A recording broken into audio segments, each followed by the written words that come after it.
you fast forwarded, you had that split with James, and a particularly extremely bloody match. I believe it was at Sacrifice in 2007. Can you talk about what the thought process was to eventually have the split and your memories of that bloodbath? I actually talked to James about it on May 6th at the card, and he had the same sort of fond recollections of it, so to speak. Yeah, I mean, we knew the day would come that the split was going to happen.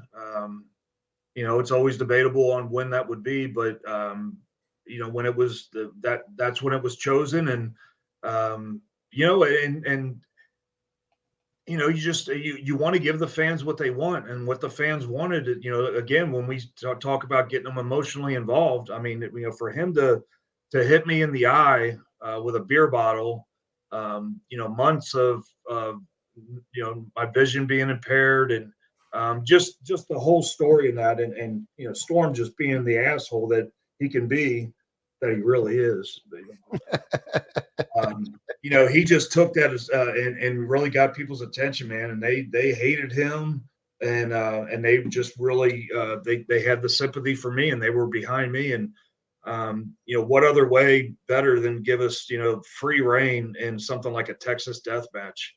And so we went out, and it was a bond between the two of them. We knew that we were going to go out there and we were going to beat the shit out of each other. I mean, that's just how it had to be, and we were both very cool with that. So we went out there, and a lot of people, they may not realize, but there's a, even when you have a whether you want to call it a hardcore match or just weapons or anything like that, there's a psychology that goes into that too.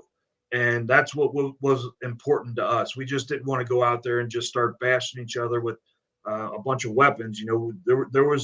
We wanted meaning to be behind it. So I think that has a lot to do with why that match is just still remembered to this day, because we took you on a ride. We didn't just go out there and for no reason hit each other with chairs or anything like that. I mean, there was a reason for everything in that match, and we took you for a ride, and people went with us, and they were really into the whole thing. Probably one of my favorite matches, top 3, top 5, something in my book.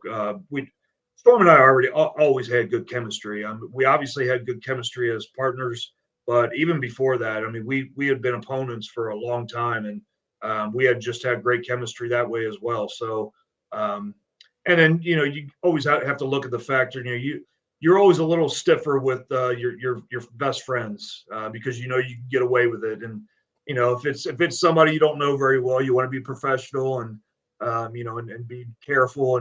But when you're out there with a friend, it's like okay, this is gonna hurt. You just know you're gonna give it. And him and I had that attitude. We went out there, we were gonna give it to each other, and we gave the fans exactly what they wanted. And they wanted a bloodbath, and they wanted us to beat the hell out of each other. Yeah, it certainly worked because of that storytelling and that emotional connection that you fostered with the audience, which is largely missing in this day and age again.